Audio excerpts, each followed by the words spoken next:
Halo semuanya, selamat sore. Selamat datang di KEKL Live Sharing episode yang ketiga.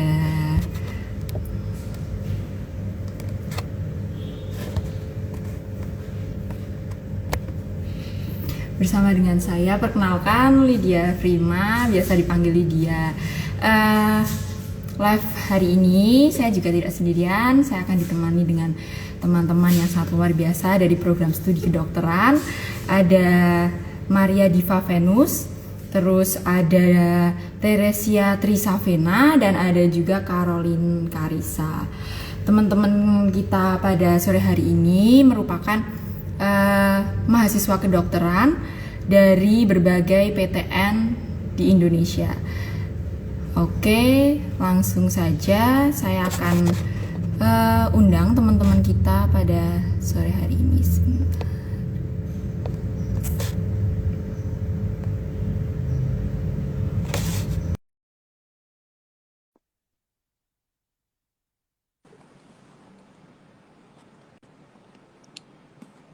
Halo Vena, selamat sore.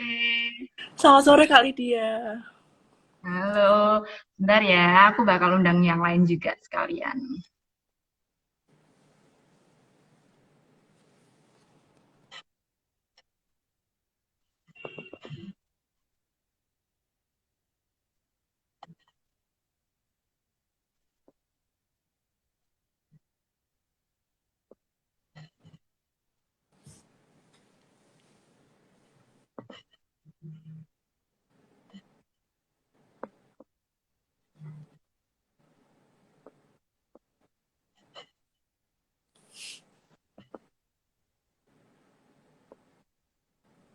Halo Karisa, selamat sore.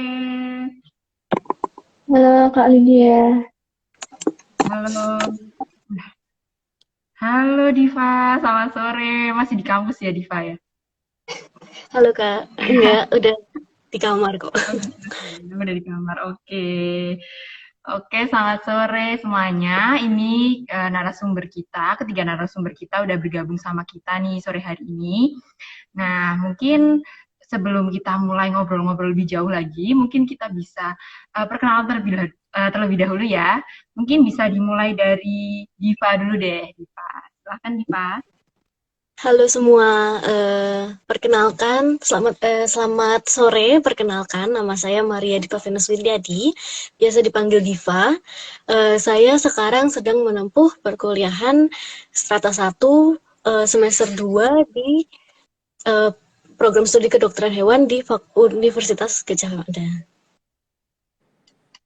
Oke, thank you Diva. Selanjutnya mungkin bisa dari Vena nih perkenalannya. Silahkan Vena. Halo semua adik-adik kelas dan juga Kak Lydia, Kak Karisa dan juga Diva. Izin memperkenalkan diri, aku Teresia Trisavena, biasa dipanggil Vena, dari program studi S1 Kedokteran Universitas Airlangga. Thank you. Terus kita beralih ke Karisa nih. Silahkan Karisa untuk perkenalan dirinya. Oke, makasih Kak Dia. Halo teman-teman semuanya, perkenalkan, aku Caroline Karisa Wijaya, biasa dipanggil Karisa. Sekarang sedang menempuh studi di semester 4, program studi kedokteran gigi, Fakultas Kedokteran Universitas Diponegoro. Oke, thank you.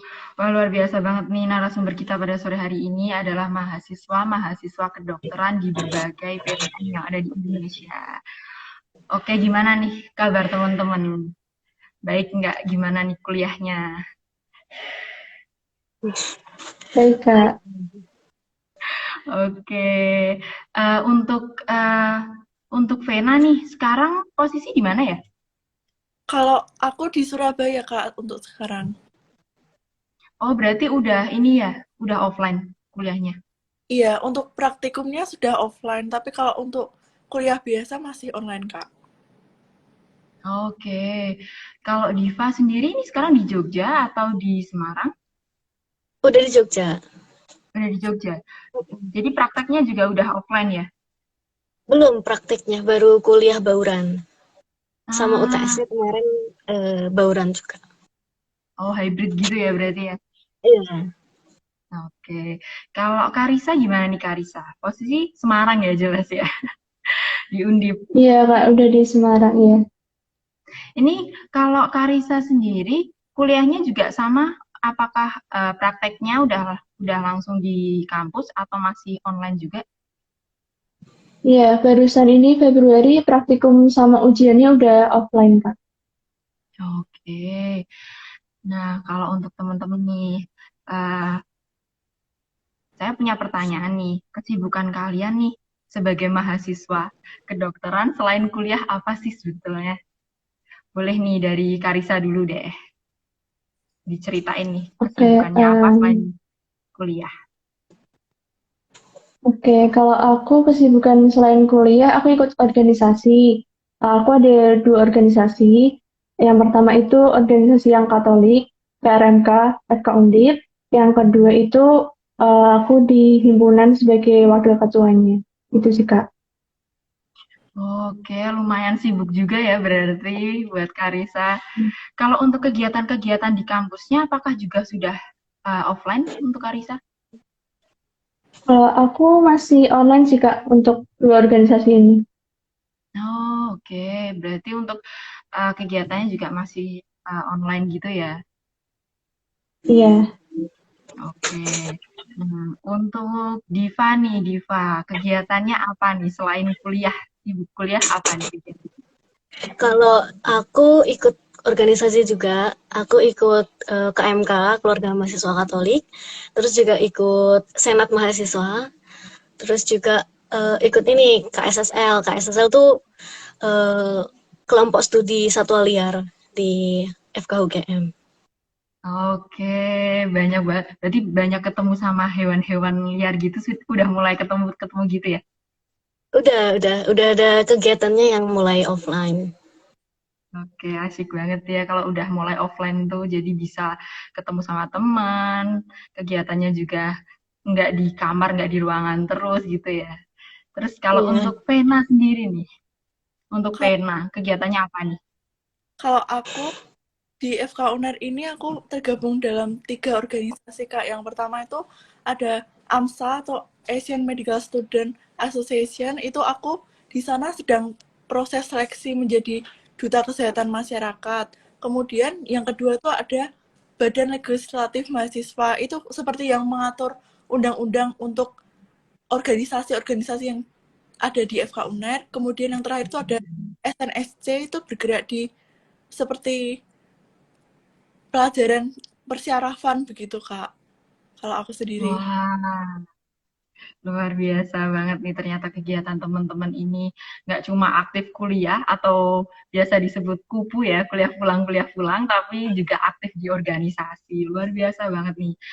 Nah, gini nih, aku mau tanya nih sebetulnya. Yang memotivasi kalian ingin masuk ke dokteran tuh apa sih sebetulnya? Bisa diceritain sedikit dong apa sih yang memotivasi kalian nih untuk menjadi dokter atau masuk di jurusan kedokteran tuh apa? Mungkin bisa dari Vena dulu nih, ceritain sama kita apa yang memotivasi. Kalau aku sendiri, teman-teman mungkin ada beberapa yang juga udah tahu. Jadi, aku terinspirasi dari papahku karena kebetulan papa juga dokter spesialis penyakit Oh, dalam. Udah oke. sering kayak prakteknya, sering kayak lihat pelajaran yang dipelajari ternyata tentang manusia. Terus aku juga kebetulan itu ada ketertarikan lebih ke terjun langsung ke masyarakat, bertemu langsung dengan orang-orang, menyampaikan sesuatu yang aku tahu. Seperti itu, Kak. Jadinya aku pilih-pilih dari semua jurusan yang ada, kayaknya aku paling cocok sama aku itu di kedokteran, gitu, Kak. Oke, wah luar biasa banget nih. Berarti Vena tuh bercermin dari papa dulu ya. Ada yang memotivasi dari papa, lalu Vena ingin masuk ke dokteran gitu. Oke, kalau dari Diva sendiri nih, apa sih yang memotivasi Diva untuk masuk ke dokteran nih? Awalnya awalnya sebenarnya karena aku nggak suka sama yang namanya hitung-hitungan gitu. Dan aku nggak mungkin Oke, masuk sosum juga. Jadi aku iya. pasti ngambil yang biologi gitu. Nah, begitu masuk terus aku sadar kalau wah aku tuh suka banget sama binatang-binatang, hewan-hewan. Terus apalagi kalau ngelihat satwa liar tuh rasanya tuh pengen memberikan apa ya, banyak kan yang sekarang udah mau punah, terancam punah gitu, itu jadi aku pengen memberikan sesuatu gitu untuk hewan-hewan terutama ke satwa liar. Terus juga apa ya, baru itu dulu sih, itu dulu. Oke, tapi kalau di kedokteran ini kan Diva ceritanya menghindari matematika nih. Nah, Oh kalau ya, di kedokteran ketemu matematika nggak nih? ketemu juga sebenarnya ada namanya biostatistika, itu ya disuruh hitung-hitungan juga, nanti juga Iya, di atas semester atas juga ada hitung-hitungan banyak. ternyata masih ketemu juga ya. Mau menghindar tapi Iya. masih ketemu juga ya. Oke, kalau dari Karisa nih, apa nih yang memotivasi Karisa untuk menjadi dokter gigi? Nah, apa nih? Kalau aku dulu itu aku pasang kawat gigi, jadi sering ke dokter gigi, terus lihat dokternya, dan kayaknya seru gitu. Terus aku dulu juga sering lihat-lihat tentang dokter gigi di sosial media, terutama di Instagram, kayak sering muncul-muncul gitu. Terus aku kayaknya tertarik dan suka gitu sama praktikum-praktikumnya. Jadi aku ya coba masuk ke kedokteran gigi kayak gitu sih Kak. Dan ternyata emang menurut aku sampai sejauh ini sesuai sih. Gitu. Oke, berawal dari pengalaman pribadi ternyata ini kalau Karisa nih. Oke, nah kan tadi nih kayak Vena bercerita nih, eh apa yang memotivasi karena bercermin dari papa. Terus kalau Diva karena mau menghindari matematika tadi sama suka sama hewan. Terus kalau kayak Karisa karena dari pengalaman pribadi. Nah, sebetulnya nih kalian masuk ke dokteran itu karena keinginan pribadi atau dorongan dari orang tua dan sekitar sih sebetulnya. Mungkin dari Karisa dulu nih bisa cerita. Kalau aku dari keinginan pribadi, karena dari keluarga juga belum ada yang terjun di dunia kedokteran, jadi ya dari keluarga juga mendukung-mendukung aja gitu, nggak ada kecenderungan nyuruh aku kemana-kemana gitu, nggak ada. Dari aku sendiri yang pengen. Oke, untuk Diva nih, kalau Diva gimana nih? Apakah lingkungan sekitar juga mempengaruhi keinginan Diva untuk masuk ke kedokteran atau gimana? Kalau dari aku enggak, karena ini bener-bener dari keluargaku itu sama sekali nggak ada yang dokter, bahkan dokter umum tuh nggak ada. Jadi ya kepengen sendiri, Oke, jadi ingin sekarang nih sendiri. Kalau Vena sebelumnya pernah nggak sih kepikiran mau masuk ke program studi lain misalnya, misal apa teknik kimia atau apa gitu, ada nggak pikiran seperti itu?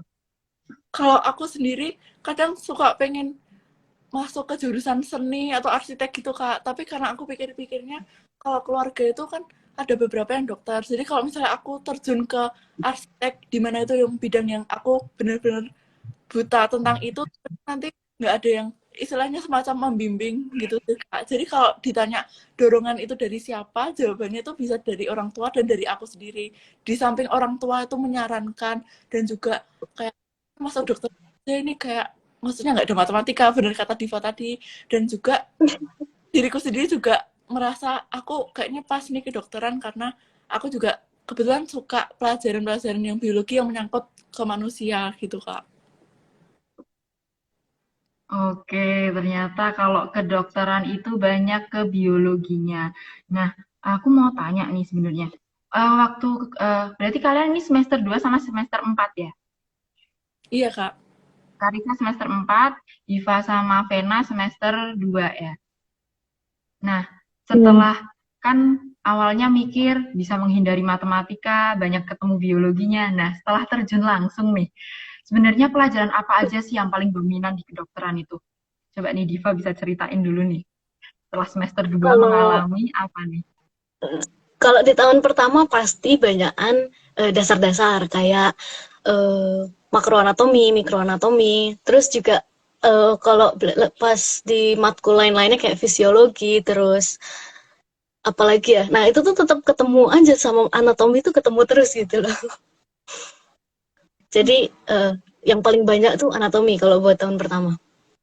Oke, berarti tahun pertama itu pasti mempelajari dasar-dasarnya dulu dan anatomi tentang hewan ya berarti kalau Diva ya terkhususnya. Iya. Oke. Kalau Karisa nih, apa nih kalau di kedokteran gigi? Yang paling Kalau menonjol, di yang kedok paling banyak didapat pelajaran apa nih? Kalau yang paling menonjol pastinya biologi, ada anatomi, fisiologi. Kalau di semester-semester awal itu seluruh tubuh, tapi mulai semester 2 itu udah menjurus ke gigi dan mulut kayak gitu. Tapi di awal-awal tuh juga ada tentang hukum-hukum di kedokteran gigi, terus sempat dapat fisika juga, tapi cuman sedikit sih, nggak yang sebanyak biologi kayak gitu. Oke, berarti awal tuh tetap dasar-dasarnya dulu tuh pasti ada, habis itu baru mulai menjurus-menjurus lagi, apalagi kalau kayak Karisa sendiri ini lebih fokus ke kedokteran gigi gitu ya. Iya. Oke, kalau Vena nih, fokusnya apa? Kan kedokteran umum nih, pasti lebih luas lagi nih cakupannya kan. Kalau aku Hmm. tentunya biologi. Kak. Tapi kalau di UNER sendiri untuk semester awal itu kita diajarin untuk ada matkul data pustaka. Itu tuh kayak membahas tentang bagaimana kita mengolah data. Sebenarnya memang tidak ada kaitannya langsung ke kedokteran, tapi memang diajarkan di setiap semua program studi S1 di UNER. Tapi tentunya yang paling dominan tetap biologi karena ada anatomi, histologi, fisiologi yang tentunya itu hafalan tapi tentang manusia. Bedanya mungkin sama Diva sama Kak Karisa kan, kalau Kak Karisa tuh cenderung ke giginya, kalau Diva itu cenderung ke hewan-hewan seperti itu. Kalau aku sendiri itu benar-benar manusia, udah nggak ada campur tangan, kayak udah nggak ngapalin tumbuhan lagi, udah nggak ngapalin hewan lagi kayak SMA kayak gitu Kak. Jadi benar-benar fokus ke manusia gitu. Oke, berarti udah memang dari awal tuh pasti dasar-dasarnya dulu pasti bakal diberikan. Nanti setelah semester sekian pasti bakal lebih fokus ke bidang studinya masing-masing gitu ya. Oke, aku mau tanya nih, kan kalian masuk ke kedokteran itu di perguruan tinggi negeri kan? Dulu kalian masuknya jalur apa aja sih? Dan eh, gimana sih prosesnya? Coba nih, dari Diva dulu boleh nih ceritain. Kalau aku jalur hoki, jalur SNMPTN. Oh, Prosesnya SNMPTN. ya cuma daftar, terus klik aku pilih FKH. Waktu itu aku cuma pilih FKH UGM, udah satu doang. Yang di pilihan kedua tuh aku kosong karena aku ya udah gitu nggak bakal kalau SNM tuh kecil banget kemungkinan untuk dipilih di pilihan kedua. Nah ini aku thanks to Kak Marta juga yang udah buka jalan di jalur SNMPTN, jadi aku bisa diterima di FKH UGM ini. Oke, berarti eh, jadi Diva ini jalur SNMPTN dan pilihan pertama, nggak pilih ke lain-lain lagi ya. Kalau boleh tahu nih, kenapa UGM? Kenapa UGM? Karena uh, aku kan asalnya dari Bogor nih. Nah, di kedokteran hewan yang bagus, yang menurut aku bagus, itu ada di UGM dan IPB. Nah, sementara karena aku udah di IPB dan aku pengen punya kamar sendiri gitu, pengen ngekos. Jadi aku milihnya UGM. Udah gitu doang sih sebenarnya. Oh, berarti mau belajar hidup mandiri ya? Iya benar. Pengen lepas Oke. dari orang tua gitu. Oh, oke oke. Berarti jalur SNMPTN sebelumnya Diva waktu eligible inget nggak sih rank berapa? Terus ada saingannya nggak sih di sekolah tuh? Maksudnya yang ambil kedokteran hewan juga Oh, sama kayak kita. kalau nggak salah aku ada di urutan 20-an, tapi aku lupa 20 berapa. Terus untuk yang ngambil FKH UGM ada satu lagi temanku, dia masuk jalur SBM sekarang udah ada di FKH UGM juga ada. Tapi aku Oh, nggak tahu peringkat eligible-nya berapa. oh, berarti teman kamu ini yang satu ini juga dulu sempat SNMPTN juga bersaing sama kamu Mm-mm. nih ceritanya satu sekolah. Iya, Tapi yang puji syukur puji Tuhan yang masuk kamu gitu ya. iya. Oke. Oh, oke. Kalau untuk Karisa deh nih Karisa, gimana? Jalur apa sih yang Karisa tempuh untuk masuk ke PTN? Kalau aku lewat jalur SBMPTN, jadi dulu UTBK dulu, tes UTBK, terus diumumin keterima di PSKG Undip, gitu kan. Sebelumnya SNMPTN nggak, Karisa? Nyoba SNMPTN dulu atau langsung SBMPTN? Aku dulu nyoba SNM juga, daftar tapi nggak daftar di Undip, nggak daftar di PSKG Undip, tapi aku lupa udah di mana. Terus nggak keterima, terus nyoba SBM. Keterimanya di SBM. Oke, kalau kalau Karisa sendiri nih sebelumnya emang pengen kedokteran gigi atau dulu pernah daftar juga waktu SBM, misal kedokteran hewan atau kedokteran umumnya di lain tempat selain Undip gitu, daftar nggak? Aku daftarnya dua-duanya kedokteran gigi, tapi di dua fakultas, di dua universitas. Kalau nggak salah dulu Hmm, kayaknya UGM. Tapi UGM-nya aku taruh di pilihan kedua karena aku lebih pengen di Undip. Kayak gitu. oke. Kalau Karisa sendiri orang Semarang asli atau bukan ya? Aku orang Kudus, Kak. Oh, Dulu waktu orang SMA Kudus. ngekos. Iya. Oke, berarti sekarang juga kos juga ya di Undip ya? Iya. Oh, kalau Karisa, ingat nggak sih penekanan materi saat SBMPTN UTBK tuh apa aja sih yang ditekankan untuk materinya supaya bisa nih mendukung masuk ke kedokteran?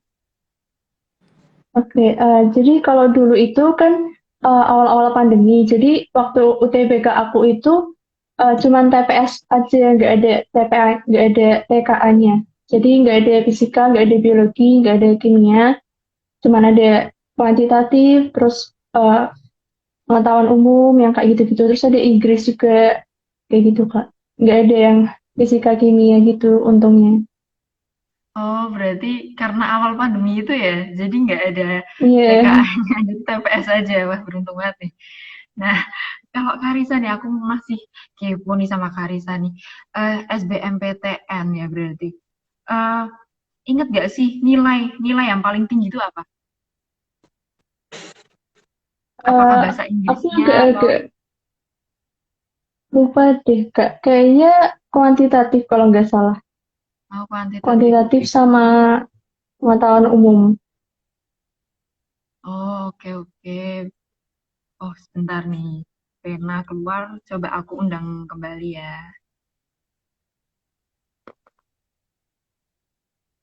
Oke. Halo Pena. Tadi sempat keluar ya? Ya, tadi kata jelek. Ya. Nggak apa-apa. Oke. Oh, berarti kalau nilai seluruh skor keseluruhan masih ingat nggak ya? Kalau Karisa? Eh, lupa Kak. Udah lama. Udah 2 tahun yang Oh, lalu. oke. Tapi lebih dari 700 berarti? Eh, kayaknya waktu itu rata-ratanya kayak nggak sampai 700 gitu Kak. Kayak cuma 600-an. Oh, oke oke oke. Oh, baik-baik. Berarti karena nggak ada TKA-nya itu tadi mungkin ya, jadi untuk nilainya Iya. rata-ratanya 600 masih bisa oke ke kedokteran. Oke, kalau Vena sendiri nih, Vena jalur apa ya untuk masuk ke Erlangga ini? Kalau aku sendiri jalur mandiri, Kak. Oke, dulu sempet daftar SNM sama SBMPTN gitu nggak ya, Vena? Iya, saya daftar juga, Kak. Hmm. Di Erlangga juga berarti? Eh, enggak, Kak. Dulunya tuh aku Oh, deketnya tuh kayak bucin, kayak cinta mati sama ada salah satu PTN di Semarang. Terus karena nggak keterima di SNM, undip, dan undip, ya udah. Terus undip nih, undip. udah betul. Terus akhirnya aku di Mandiri, daftarnya ke macam-macam sih, Kak. Kayak UGM, UNER, dan Undip. Makanya terus keterimanya di UNER. Oh, kalau SBMPTN juga dulu sempat daftar di Undip juga atau langsung ke UNAID? Undip pilihan pertama, terus pilihan keduanya Unsud, Kak. Unsud. Oh, oke, tapi masih ambilnya kedokteran umum juga ya? Iya, Kak. Ah, oke, berarti emang Vena tuh pengennya kedokteran umumnya ya? Iya, Kak. Oke. Kalau di ujian mandiri nih, materi yang ditekankan tuh apa sih untuk bisa masuk ke kedokteran umum? Kalau waktu itu sama kayak UTBK kalau di UNER, kalau setiap univ kan beda-beda, Kak. Terus kalau di UNER itu Iya. memang TPS, ada TPS-nya, ada TKA-nya, bener-bener sama kayak UTBK, cuma soalnya itu lebih menyebar, cuma lebih gampang gitu. menyebarnya tuh materinya dari macam-macam. Kalau UTBK kan ada beberapa materi yang khusus di situ, misalnya kayak kimia kan cuma stoikiometri, asam basa, misal kayak gitu kan Kak. Nah itu tuh materinya menyebar kayak semua yang materi-materi kurang terkenal, tapi memang cuma di permukaan aja, nggak sampai dalam gitu ngitung-ngitungnya. Oh, berarti kalau mandiri masih lebih oke lah gitu ya soalnya Iya Kak. daripada SBMPTN. Oke. Nah, kalau boleh tahu nih, kalian sempat ada kepikiran nggak sih untuk daftar swasta gitu kedokteran? Sempat ada kepikiran nggak? Kalau dari Diva sendiri nih, apa langsung aku mau ke PTN dulu nih, mau perjuangin PTN dulu nih. Aku pejuang PTN, Kak. Murni pejuang Oke, PTN, nggak daftar swasta mana-mana. oke, apapun PTN ya yang penting. Iya. Oke, kalau Vena nih gimana? Sama kepikiran nggak? Oh, aku mau daftar UM aja deh, mau daftar swasta aja deh kalau kayak gitu gitu. Pernah kepikiran kayak gitu nggak? Kalau aku dari awalnya Udah bener-bener daftar. PTN karena pengennya undip undip harga mati kayak gitu dari awal. Cuma karena akhirnya terus mandiri, aku pilih univ lain juga. Tapi teman-teman tuh juga awalnya kan, aku tuh kan waktu SMA-nya kan nggak pinter-pinter banget Kak, nggak pinter-pinter banget kan Kak. Diva itu dulu sekelas sama aku, kayak aku sering remedi. Nah, teman-teman tuh juga pada bilang, loh Van, kamu serius mau sampai darah penghabisan sampai mandiri, kamu nggak mau daftar swasta kayak gitu. Soalnya jawabnya iya, soalnya cinta mati sama undip kayak gitu. Terus tapi akhirnya untungnya ada univ PTN yang mau nerima kayak gitu. Soalnya itu waktu itu kan PTS kan udah pada tutup kan Kak, dan jadi untungnya sih masih ada yang mau nerima gitu. Oke, nggak apa-apa karena usaha tuh nggak akan mengkhianati hasil ya kan. Nyatanya sekarang di PTN, di Unair luar biasa banget dan kedokteran umum. Nah, kalau Karisa nih, gimana? Pernah nggak sih kepikiran untuk daftar swasta atau apa gitu? Kalau aku dulu kan nggak keterima SNM, terus lihat SBM tuh persaingannya ketat, jadi aku sempat jagain di swasta, tapi nggak di kedokteran gigi, di arsitek. Jadi Oh, ya sempat jagain di situ. oke, malah arsitek ya ternyata. Beda jalur juga ini ternyata. Iya. Oke. Ah, kalau waktu SMA kan kalian juga udah kepikiran nih mau ke kedokteran, aku mau ke kedokteran, mau ke PTN. Nah, sebenarnya apa aja sih yang dipersiapkan? Hal apa aja yang perlu banget dipersiapkan? Kalian kan udah mengalami nih SNM, udah mengalami SBM, dan udah mengalami mandiri, udah lengkap banget nih. Nah, kalian bisa dong beri advice sama temen-temen, apa aja sih yang perlu banget dipersiapkan mulai dari sekarang? Mungkin dari Pena dulu boleh. Kalau aku dari SMA, jujur itu waktu kelas 10, kelas 11 itu aku nggak begitu, dalam kata-katanya tuh kayak niat gitu tuh nggak begitu niat untuk sekolah sih Kak. Tapi kelas 12-nya tuh aku mulai kayak, loh kamu mau masuk dokteran, kamu yang bener aja, masa nggak niat kayak gitu. Terus aku akhirnya di kelas 12 tuh mulai kayak niat, aku kan kalau Loyola tuh kan nggak cuma materi fisika, kimia, biologi kan Kak, ada kayak Mandarin, bahasa Jawa dan lain-lain. Itu Mm-mm. yang untuk kelas 12 itu aku agak rem, terus aku kayak pakai waktuku itu buat belajar yang UTBK dan untuk yang ujian mandiri juga. Jadinya kalau menurutku untuk adik-adik gitu, ya memang kita harus jangan meninggalkan semua semua pelajaran yang dikasih. Maksudnya kalau ada tugas ya tetap dikerjain, kalau ulangan ya tetap dikerjain dengan maksimal, tapi kayak lebih lebih belajar ke yang untuk materi materi inti di UTBK atau ujian mandiri. Kalau aku sih kayak gitu Kak. Berarti harus dipersiapkan jauh-jauh hari, jangan santai-santai aja gitu ya. Ya, iya betul. Oke, kalau dari Diva sendiri nih, gimana nih? Apa aja sih yang perlu dipersiapkan? Apalagi Diva kan SNMPTN nih. Nah, apa aja sih yang dipersiapkan?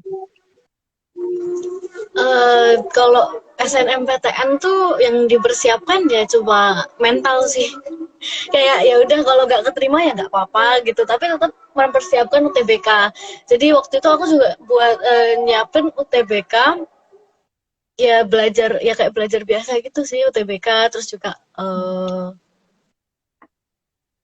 aku waktu itu positif bisa keterima ke SNMPTN karena satu ada Kak Marta, dua grafikku yang untuk yang biologi itu naik terus. Jadi ya itu dipersiapin di grafiknya aja sih. Jadi dari kelas 10, 11, 12 jangan dianggap remeh, tapi tetap dikejar gitu. Gitu. Oke, berarti sebelumnya emang sudah ada cutting atau kakak tingkat yang udah membuka jalurnya buat Diva. Terus juga Diva optimis nih karena nilainya naik terus gitu ya. Iya, Itu juga jadi ternyata itu juga disiapin. pengaruh ya. Kalau Apa? nilai SNMPTN itu berarti sangat pengaruh kalau naik terus gitu tuh sangat pengaruh berarti ya. Kayaknya sih pengaruh sih. Kita tuh belum tahu apa yang sebenarnya SNMPTN tuh dicari apanya tuh kita sebenarnya belum tahu. Iya. Tapi kan desas-desusnya begitu gitu. Kalau Iya. grafiknya naik bakal dipilih. Yang mending siapin aja gitu, gak usah remehin. Pokoknya siapin sebisamu, semaksimal mungkin gitu. Tuh, jadi teman-teman kalau kalian yang mau mempersiapkan SNMPTN harus dipersiapkan dari kelas 10 untuk nilai-nilainya agar selalu naik terus nih grafiknya kayak Kak Diva. Oke, untuk Kak Karisa nih gimana nih? Apa aja yang perlu Oke. dipersiapkan? Kalau aku, menurutku yang pertama harus tahu dulu mau masuk ke mana, sukanya ke mana, jangan sampai salah pilihan. Terus kalau SNM yang pasti nilainya harus diperhatiin dari awal. Terus kalau SBM tuh banyak latihan-latihan soal, ikut tryout-tryout, itu bakal sangat membantu sih buat di UTBK-nya. Oke, berarti banyak latihan soal ya, karena banyak nggak sih Kak Karisa untuk yang soal-soal mungkin tahun lalu polanya juga keluar di tahun Kak Karisa gitu, banyak nggak soal-soalnya yang keluar di tahun Kak Karisa waktu UTBK? Lumayan, Oh, lumayan berarti Kak. emang Yang kuantitatif juga lumayan banyak yang keluar. oke, berarti kayak soal-soal tahun lalu gitu juga bisa banget dipersiapkan ya. Iya. Oh, oke. Nah, teman-teman dari Diva, Vena, dan Karisa kan kalian udah menjalani semester 2 dan semester 4 di kedokteran. Nah, hal menarik apa sih yang kalian temukan di kedokteran gitu?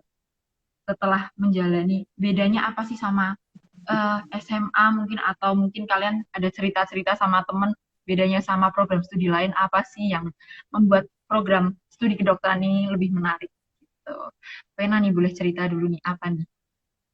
Kalau hal menarik yang pertama kali aku dapetin di FK itu tentunya aku bisa lihat bener-bener manusia asli, terus dibuka kulitnya gitu, kita bisa lihat organnya asli, bener-bener asli.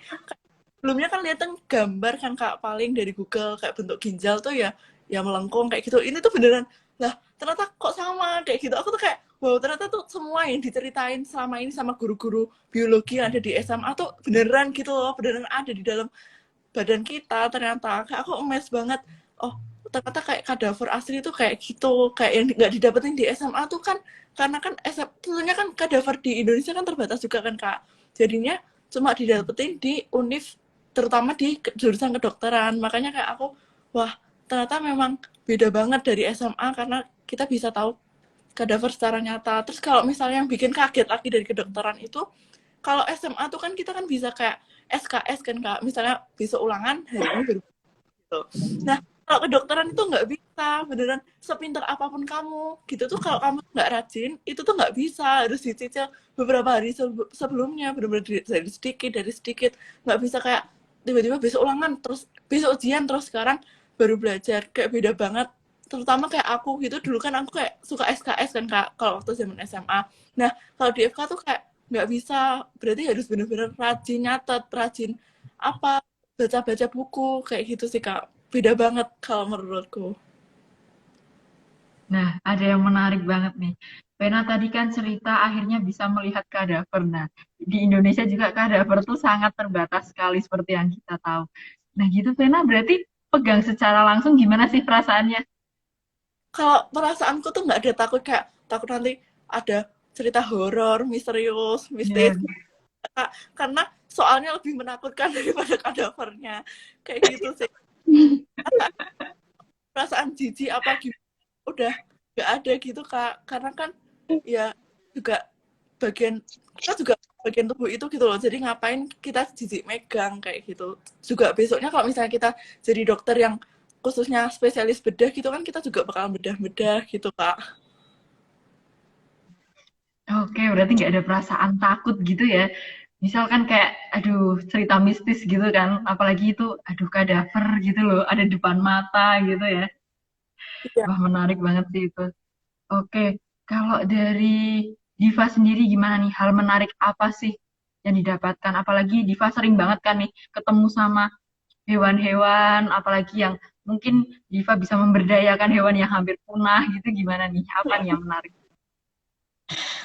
Yang senang-senang dulu ya pertama. Kemarin itu teman-teman banyak yang udah magang di peternakan. Sementara aku belum, waktu itu terkendala gitu. Jadi nggak bisa. Nah, teman-teman ini dari cerita-ceritanya tuh asik banget. Selama 2 minggu itu mereka dapat banyak hal, terus di peternakan kuda waktu itu. Itu dapat banyak hal, terus memang nggak boleh takut kotor gitu juga ya, kalau sama kedokteran hewan tuh harus berani gitu megang feses, terus kadang tuh ada mengecek kebuntingan kan juga dari belakangnya itu, terus juga pokoknya banyak banget sih yang didapat dari magang itu. Terus kalau hal menarik lainnya, eh ini lebih ke sedihnya sih, lebih ke dukanya, tapi nggak duka-duka banget, adalah laprak. Lapraknya itu Oh, karena praktikumnya itu 5 kali dalam seminggu, jadi kita dapat laprak 5 kali dalam seminggu juga deadline-nya, dan itu benar-benar memberatkan banget. Jadi tapi kalau punya temen dan cutting gitu tuh bakal membantu banget sih. Tapi di oh, laprak itu juga dapat belajar buat gimana sih caranya baca yang benar, nyari literatur yang benar, bikin daftar pustaka yang benar gimana, terus uh, pokoknya membuat rajin membaca itu dari laprak-laprak itu. oke, berarti kalau misal kayak kayak laporan praktikum kayak gitu, biasanya kan ini masih semester awal nih, biasanya dilakukan secara kelompok atau individu sih? Kalau aku individu, semuanya individu. Tapi datanya itu Hmm, berkelompok. oke. Kalau kayak Vena sendiri nih, tadi kayak megang kadaver juga, kayak itu biasanya dilakukan secara kelompok atau individu tuh? Kalau di FK UNER itu sistemnya kayak kadavernya kan dijajar-jajarin kan, di sebelah-sebelahin dibarisin gitu kan Kak. Terus kita tuh kayak baris satu-satu, satu orang satu sediaan. Itu kadavernya nggak pasti satu kadaver utuh, kadang kayak cuma ginjal kayak gitu. Terus nanti kalau ada bel bunyi itu nanti kita pindah, bel bunyi kita pindah. Terus tapi enaknya di UNER itu sejauh ini semester 2 aku tuh belum ada laprak. Jadi nggak jadi beda apa. Mungkin nanti laprak itu baru semester 4 ke atas gitu Kak. Gitu Kak. Oke, luar biasa banget. Nah, kalau Karisa sendiri nih gimana nih? Apa nih hal menarik apa nih? Apalagi Karisa sudah 4 semester kan di Fakultas Kedokteran Gigi ini. Hal menarik apa nih yang udah didapetin sama Karisa? Kalau aku itu nyari gigi sih Kak. Jadi sempat waktu itu disuruh nyari-nyari gigi buat identifikasi, eh, biar tahu cara bedain gigi satu sama gigi yang lainnya. Jadi harus nyari-nyari gigi yang banyak ke klinik-klinik. Terus ada juga temanku yang nyari ke kuburan kayak gitu. Terus em, apa ya, apalagi ya? Kalau adik tingkatku tuh juga sempat dapat kadaver juga, jadi belajar kadaver juga. Tapi waktu itu angkatanku karena lagi pandemi, belajarnya online jadi nggak dapat gitu. Terus apalagi ya? Ini sih beli alat-alatnya itu perlu dipersiapin juga karena lumayan juga harganya, perintilan-perintilan, tapi itu harganya lumayan gitu. Jadi perlu dipersiapin gitu. Terus yang bikin kaget juga tuh jadwalnya tuh beda banget sama SMA. Kalau SMA kan kayak udah terjadwal gitu. Nah, kalau kuliah itu jadwalnya nggak pasti, apalagi yang ngajar tuh kebanyakan dokter-dokter. Itu sering banget reschedule kayak gitu, terutama yang dokter gigi bedah mulut itu biasanya kuliah jam 9 malam, jam 8 malam tuh kayak udah biasa gitu. Oke nih, ada hal menarik nih. tadi cari gigi kan katanya. Nah, cari gigi itu maksudnya gigi dari manusia kah? Gigi dari hewan kah? Kok sampai ke kuburan tuh maksudnya gimana itu? Cari giginya tuh. Asik banget kayaknya sampai Iya, kuburan. dari gigi manusia asli, Kak. Jadi buat di praktikum kan ada lambar gigi. Jadi itu harus gigi asli tanam ke Phantom, terus beneran dibur, ditambal kayak gitu. Jadi nyari-nyari gigi ke klinik-klinik. Biasanya kan ada yang cabut gigi buat orto, giginya masih bagus. Nah, itu disimpan sama perawatnya. Nanti kalau ada mahasiswa-mahasiswa yang nyari, dikasih kayak gitu. Oh, oke.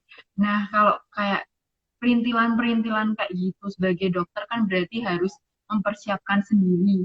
Nah, biasanya kalau kayak Karisa tadi nyari gigi gitu kan berarti kita harus cari sendiri kan.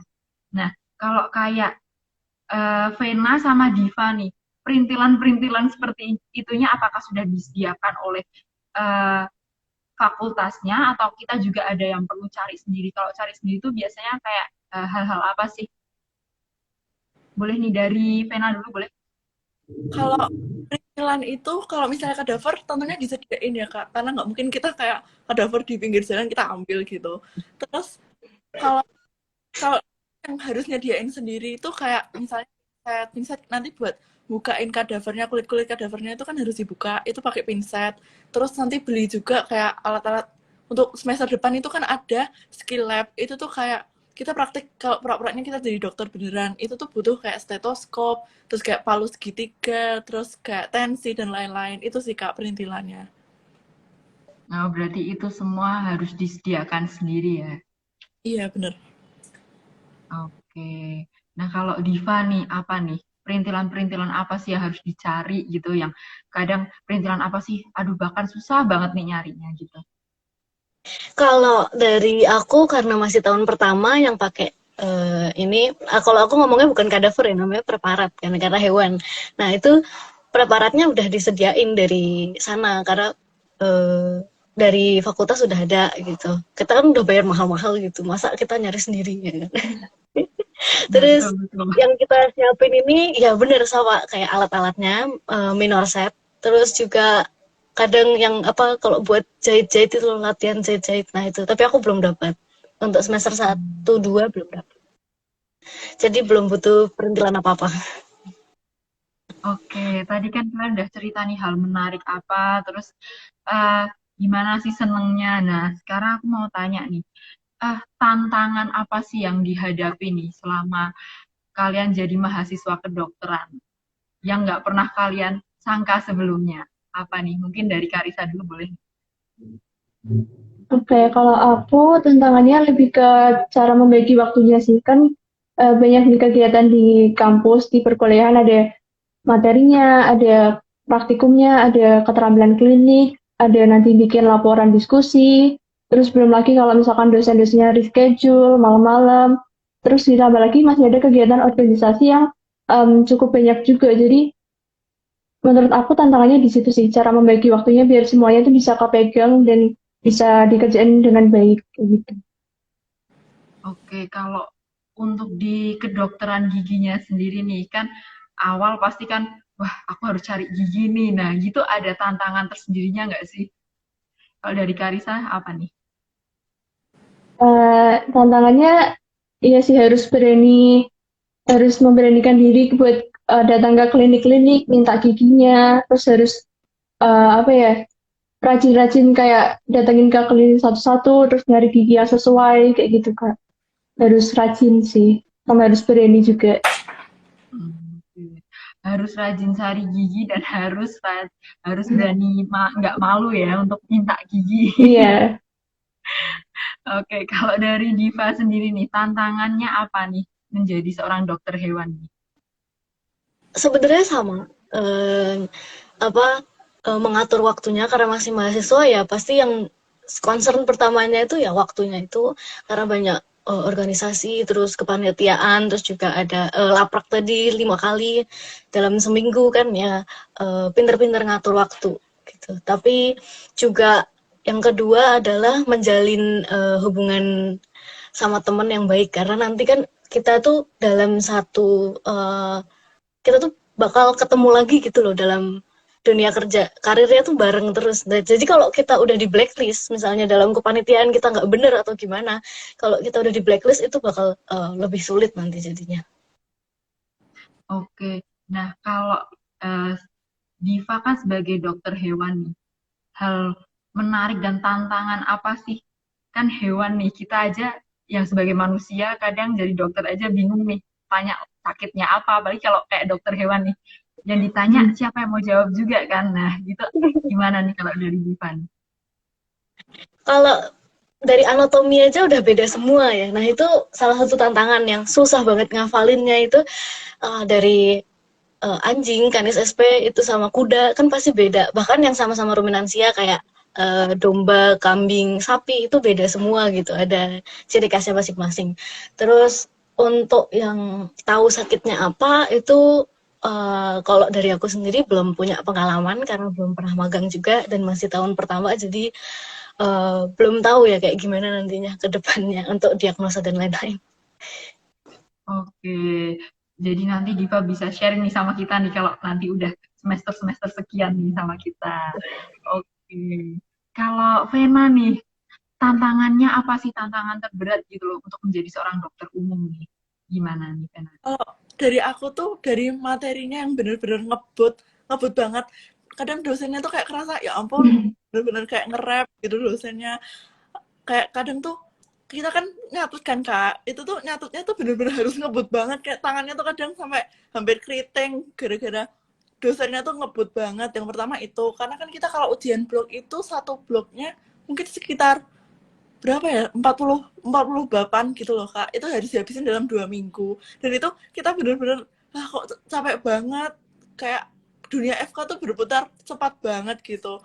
Itu yang pertama. Yang kedua tuh kalau di FK sendiri, kalau misalnya kita jadi dokter tuh kan kita harus balance kan Kak, nggak bisa kalau kita cuma pinter doang di akademik tapi kita nggak bisa public speaking, nggak bisa cara jelasinnya ke pasien. Jadi percuma kalau kita misalnya punya pinter banget di akademik tapi kita bingung jelasinnya ke pasien, pasien nggak ngerti apa maksud kita terlalu tinggi banget kata-katanya, itu kan kayak eman-eman kayak gitu. Jadi kita dari sini tuh kita kayak membiasakan jadi akademiknya sama public speakingnya tuh jalan berdua gitu. Jadi organisasi lancar juga akademiknya lancar, dan itu kan susah banget kalau dulu SMA tuh kan kayak cuma akademik terus kayak kepanitiaan itu cuma ada kadang-kadang. Nah ini tuh kalau kalau di kedokteran UNER khususnya itu bener-bener teman-teman tuh juga ada juga yang pinter banget akademik juga organisasinya aktif banget kayak gitu. Itu yang bikin aku kadang loh ini aku nggak menemukan orang-orang kayak gini nih waktu aku zaman SMA gitu sih Kak. Oke, berarti eh, jadi dokter itu tidak melulu bertemu dengan eh, kayak mungkin kalau dari Diva ketemu hewan, dari Vena ketemu kadaver-kadaver ya seperti itu, kalau dari Karissa ketemu dengan gigi, tapi kita harus juga melatih public speaking ya, gimana cara kita menyampaikan ke pasien, keluhannya seperti apa gitu juga harus dipelajari banget ternyata ya. Oke, tadi kan teman-teman juga cerita nih, teman-teman harus membagi waktu antara kuliah dan antara keorganisasian teman-teman itu. Nah, gimana sih cara teman-teman nih membagi waktunya supaya bisa jalan semuanya?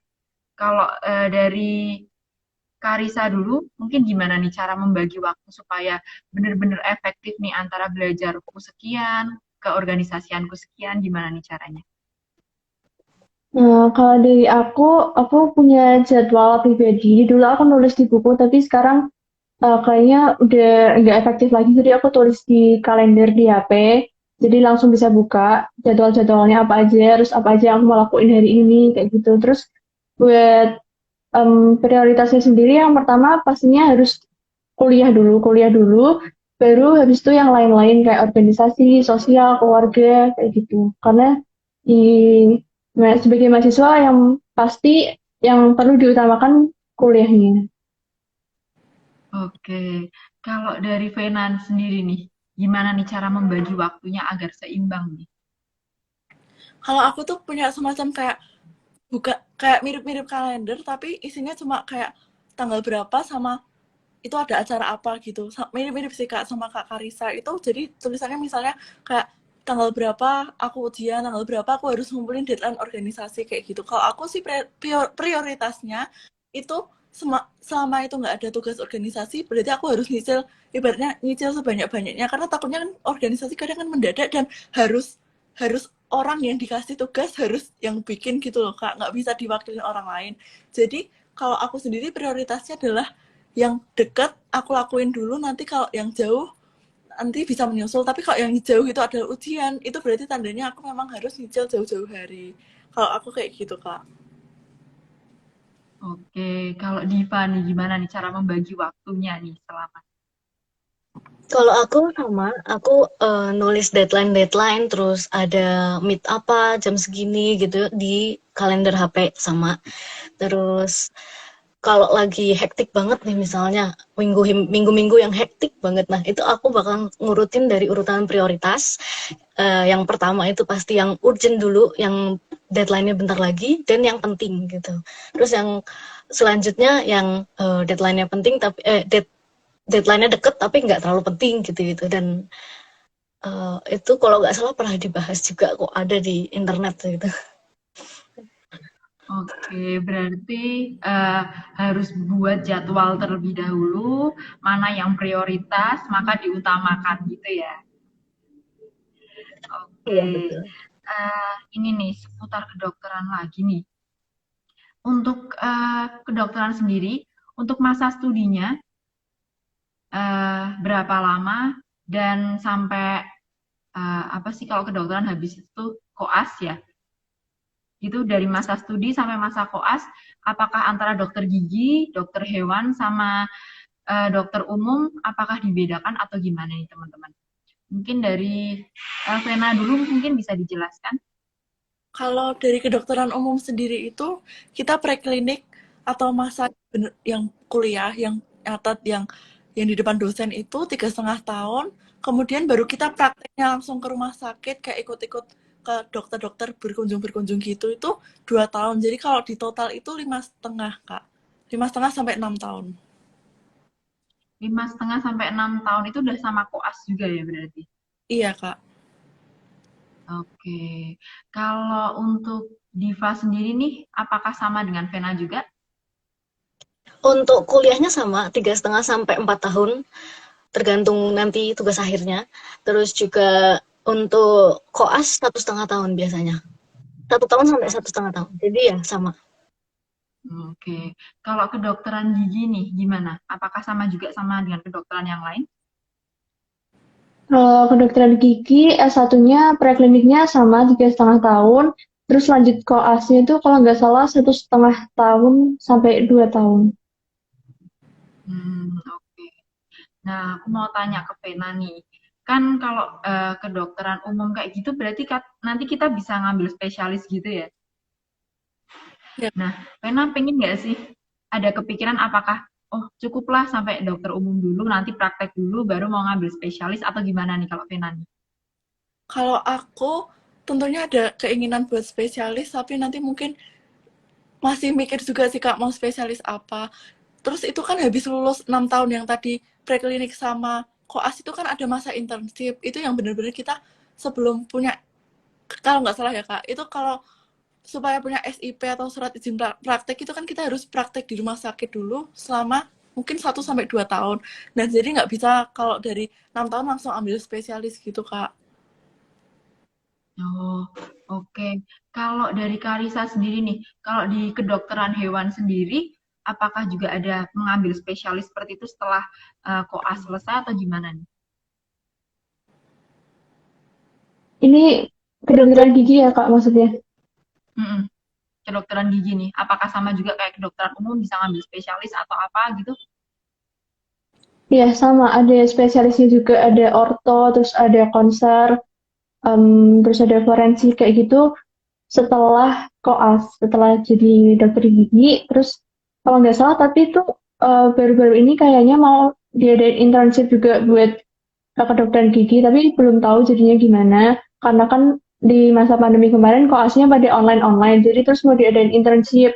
Nah, tapi sampai sekarang kayaknya belum ada kelanjutannya lagi. Kalau misalkan ada intensif, berarti setelah intensif baru bisa spesialis. Oke, kalau Karisa ada keinginan untuk ngambil spesialis gitu nggak sih sebetulnya? Kalau aku ada, Kak. Tapi masih belum tahu juga sih, masih mikir-mikir mau Oh, spesialis apa. masih sambil jalan dulu ya, mau ngambil spesialis apa. Oke, kalau Diva sendiri nih, kalau di kedokteran hewan apakah juga ada spesialis seperti itu atau gimana nih? Untuk kedokteran hewan itu sebenarnya ada spesialis, tapi di Indonesia ini belum ada gitu. Jadi Hmm, belum tahu sih. Untuk kedepannya bagaimana di Indonesia belum tahu. oke, siap. Nah, gimana teman-teman, banyak banget kan informasi yang udah didapatkan nih dari kakak-kakak kedokteran ini. Ada yang dari jalurnya juga berbeda-beda.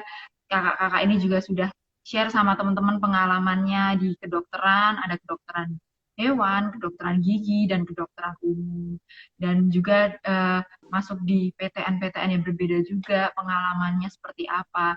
Nah, kalau teman-teman nih, eh, mohon saran nih dari Kak Diva, Kak Vena, sama Kak Karisa nih buat teman-teman nih yang mau ambil kedokteran. Sarannya apa nih, tips dan triknya nih yang pasti. Untuk teman-teman yang saat ini sedang mempersiapkan diri untuk masuk ke kedokteran. Untuk Kak Karisa dulu deh, apa nih tips dan triknya?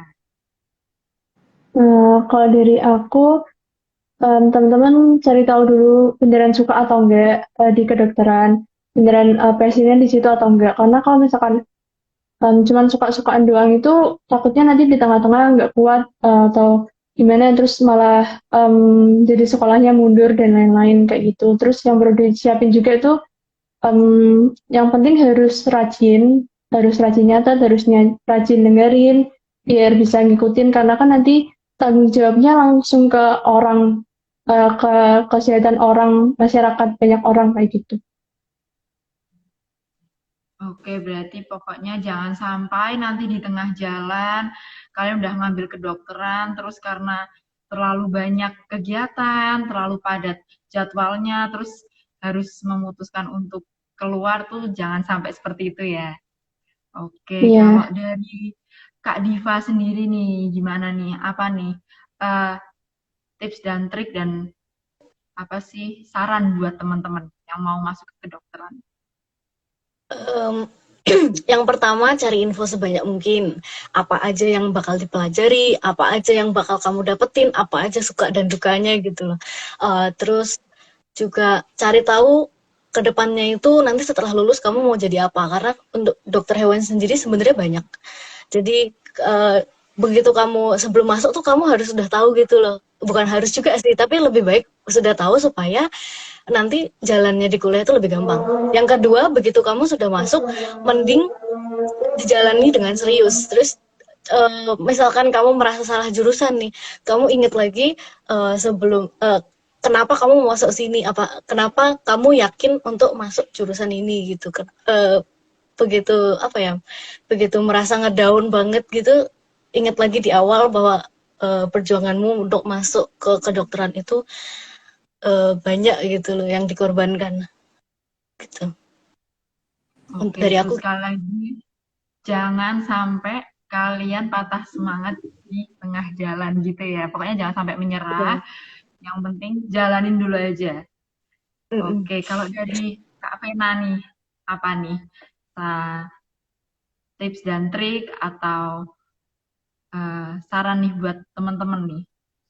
Kalau aku, tips dan trik dan juga saran itu, yang pertama cari tahu dulu tentang univ yang kamu pengen. Dan cadangannya juga, nggak cuma kamu udah bucin sama satu univ, kamu ngelupain semua univ yang ada di Indonesia. Karena kan kalau buat masuk kedokteran itu kan tentunya nggak cuma kamu yang saingan di situ, ada banyak orang dari seluruh Indonesia. Kamu juga harus pelajari juga tentang kayak jalur masuknya SNM, SBM, dan juga Mandiri. Mandiri itu kan juga nggak cuma sekali, ada beberapa kali. Kalau SNM sendiri, pastinya kan kita awalnya tetap dari SNM kan, Kak. Kita kan, ya siapa yang nggak mau kalau diundang secara, diundang doang, nggak doang, Deng.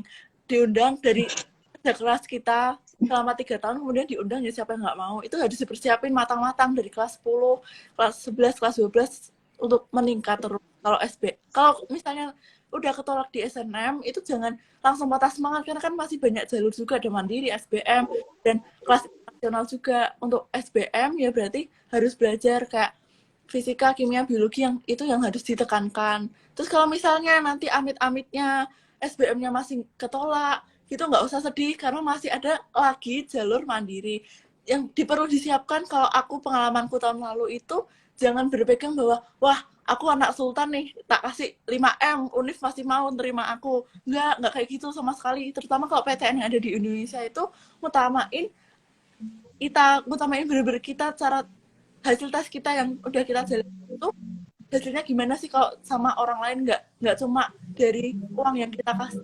Jadi kalau misalnya yang alah jalur mandiri itu nggak keren, alah cuma ngandelin uang kayak gitu tuh salah besar banget karena aku sendiri tuh ngasih uangnya tuh mepet dari batasnya yang harus dikasih, dan temanku ada juga aku punya kenalan itu dia ngasih tinggi banget itu nggak keterima, jadi itu belum tentu banget kamu ngasih banyak terus langsung keterima. Kalau dari aku sih karena pengalamanku mandiri jadi aku bisanya kasih saran sih seputar di mandiri gitu Kak. Oke, lengkap banget semuanya. Berarti kalau dari Kak Vena sendiri nih, kalau misal udah ketolak di SNMPTN, jangan patah semangat. Lanjut lagi ke SBMPTN, SBM masih belum, nggak apa-apa, masih ada jalur mandiri, ya kan? Karena semua jalur itu sama. Oke, terima kasih sekali untuk Vena, Karisa, dan Diva untuk waktunya, untuk sharing-sharingnya, untuk ilmunya, dan untuk pengalamannya yang sudah dibagikan untuk ke teman-teman semua yang ada di sini. Terima kasih sekali lagi, dan terima kasih juga untuk teman-teman yang sore hari ini udah mau dengerin sharing-sharing dari kakak-kakak kita yang sangat luar biasa ini. Terima kasih sekali lagi. Sampai jumpa di episode yang selanjutnya. Dadah, terima kasih. Makasih Makasih ya. Kak, makasih Terima teman-teman. kasih. Makasih Terima teman-teman. kasih. Ya. Oke, bisa live dulu aja enggak apa-apa. Terima kasih. Oke, thank you ya.